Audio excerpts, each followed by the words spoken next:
নমস্কার বন্ধুরা, বেলার ভুবন চ্যানেলের পক্ষ থেকে আমার সমস্ত বন্ধুদেরকে জানাই আন্তরিক প্রীতি, শুভেচ্ছা, অভিনন্দন। বড়দেরকে প্রণাম, ছোটদেরকে ভালোবাসা।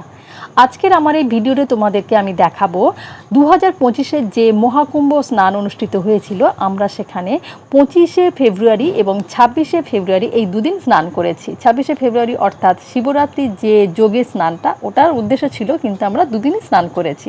তো চলো দেখে নেওয়া যাক। ভারতের উত্তরপ্রদেশের প্রয়াগরাজ শহরে সনাতন ধর্মাবলম্বীদের সবচেয়ে বড় জমায়েত হচ্ছে কুম্ভ মেলা। আর এই কুম্ভ মেলার শেষ যে স্নানটা ছিল সেটা 26শে ফেব্রুয়ারি। আমরা ওই 26শে ফেব্রুয়ারির স্নানটাই করেছি।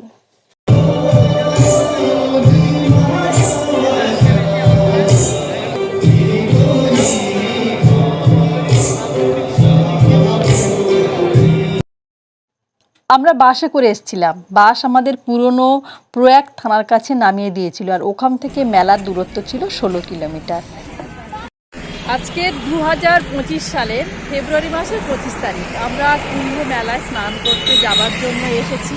কুম্ভ মেলা যেখানে স্নান হচ্ছে সেখান থেকে আমাদের 16 কিলোমিটার আগে, এই যে বাস দেখতে পাচ্ছ, 16 কিলোমিটার আগে আমাদের এখানে নামিয়েছে। এখান থেকে বিভিন্ন রকমভাবে যাওয়া যায়। বাইক যাচ্ছে, তারপরে ছোট হাতি যাচ্ছে। এবারে আমরা ঠিক করেছি বাইকে যাব, মানে যেতে 100 টাকা, আসতে 100 টাকা। দেখা যাক কি হয়। আবার কালকে যে যোগের স্নানটা আছে 26 তারিখে, সেই স্নানটাও কালকের আমরা করার মানে আমাদের উদ্দেশ্য আছে। তবে আজকেরও যাব স্নান করার জন্য।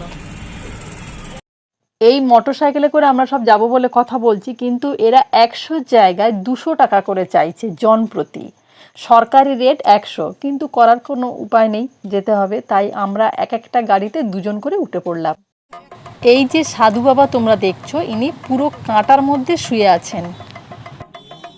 কুম্ভ মেলা সম্পর্কে যতদূর জানি, হিন্দু পুরাণে উল্লিখিত অমৃত সুধার কলসি বা পাত্র, অর্থাৎ কুম্ভ নিয়ে লড়াইয়ের গল্প। অমরত্ব লাভের উদ্দেশ্যে অমৃত কুম্ভ নিয়ে দুধের সাগরে যুদ্ধ তথা সমুদ্র মন্থনে লিপ্ত হয় দেবতা আর অসুররা। অসুর আর দেবতাদের লড়াইয়ের সময় দেবরাজ ইন্দ্রের ছেলে কুম্ভ নিয়ে পলায়নের চেষ্টা করলে 12 দিনের যুদ্ধ হয়। যুদ্ধের সময় অমৃতের ফোঁটা যেখানে পড়ে সেখানেই বসে কুম্ভ মেলার আসর। প্রতি 12 বছর অন্তর পূর্ণ কুম্ভ অনুষ্ঠিত হয় এবং প্রতি 144 বছর অন্তর মহাকুম্ভ অনুষ্ঠিত হয়। আমি দুদিন স্নান করতে পেরেছি, 25শে ফেব্রুয়ারি এবং 26শে ফেব্রুয়ারির যে মহাশিবরাত্রি স্নানটা, সেটাও করতে পেরেছি। আমরা ত্রিবেণী সঙ্গমে গিয়েই স্নান করেছি। জানি না পূর্ণ হবে কি, কিন্তু আমার খুব কৌতূহল ছিল, স্নান করার খুব ইচ্ছা ছিল, আমি সেটা করতে পেরেছি। তাই অনেক বাধা বিপত্তি কাটিয়ে আমার যে এখানে আসার জন্য, এই কুম্ভমেলায় আসার জন্য আমার টিকিট কাটা ছিল এসি 2 টায়ার, এসি 3 টায়ার। কিন্তু প্রচণ্ড ভিড় হচ্ছে, আমি শুনেছি, ইউটিউবে দেখেছি, খবরে বা ফেসবুকে সব দেখেছি, শুনেছি যারা এসছে ট্রেনে, মানে প্রচণ্ড ভিড় হচ্ছে, ওঠানামা বা বাথরুম যাওয়ার অসুবিধা হচ্ছে। সেই কারণে আমি টিকিট ক্যান্সেল করে আমি বাসে এসছি, অনেক কষ্ট করে। তবে আমার কষ্ট সার্থক হয়েছে। এত বিশাল এরিয়া যে পায়ে ঘুরে সম্পূর্ণ দেখা সম্ভব নয়।